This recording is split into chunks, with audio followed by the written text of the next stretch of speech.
أعوذ بالله السميع العليم من الشيطان الرجيم. بسم الله الرحمن الرحيم.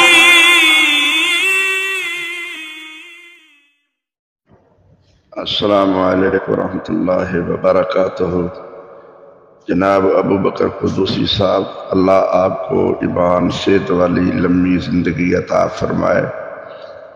آپ نے یہ میسج لکھ کر انتظامیہ والے لوگوں کو کچھ احساس دلایا ہے۔ اللہ تعالیٰ آپ کا یہ درد دل انتظامیہ والے لوگوں کے دلوں پہ اثر کر جائے۔ یقین جانیں میری آنکھوں میں جو آنسو آ رہے ہیں کہ آپ جیسے لوگ بھی ابھی درد دل رکھتے ہیں ماشاءاللہ، کہ جو لوگ علم دین کی خدمت کرنے والے ہیں وہ سال ہر سال سے اسی طرح ہی زندگی گزار دیتے ہیں۔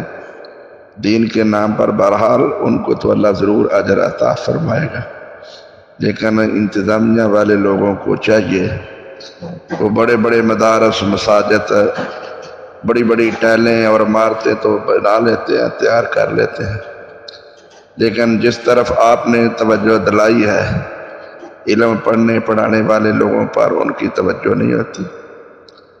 اللہ تبارک و تعالیٰ ان کو یہ سمجھ عطا فرمائے۔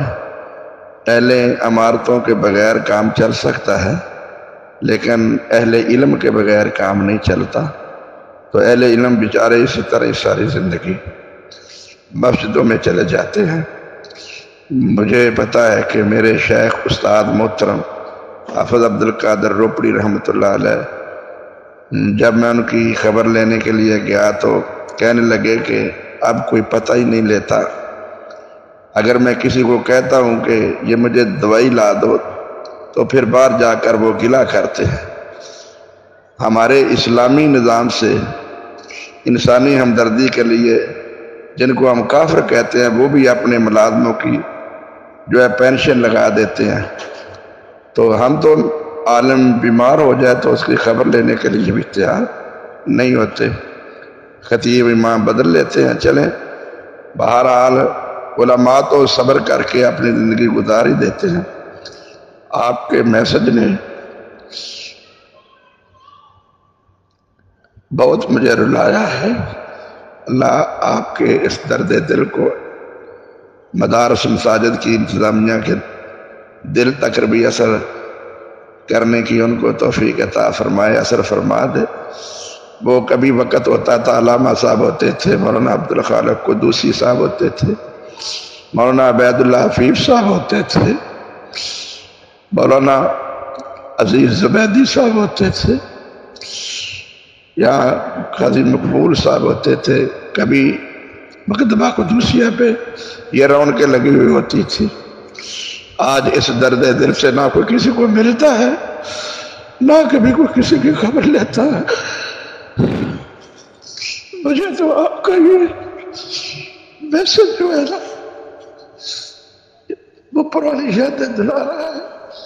اللہ آپ کے والد محترم کو جنت الفردوس میں اعلیٰ علیین میں تمام ان لوگوں افراد کو جو وہاں بیٹھ کر یہ اصحاب صفہ کی طرح جماعت کے لیے سوچتے تھے، اللہ آپ کی اس سوچ کو بھی عملی جامہ پہنائے۔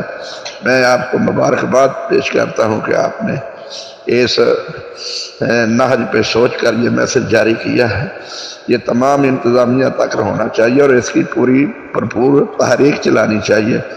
اللہ آپ کو دن دگنی رات چگنی ترقی عطا فرمائے۔ السلام علیکم ورحمۃ اللہ وبرکاتہ۔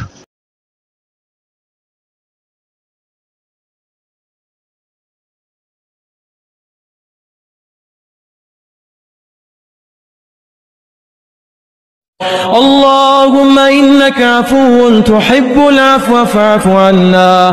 اللهم إنك عفو تحب العفو فاعف عنا. إلهنا فاعف عنا يا كريم.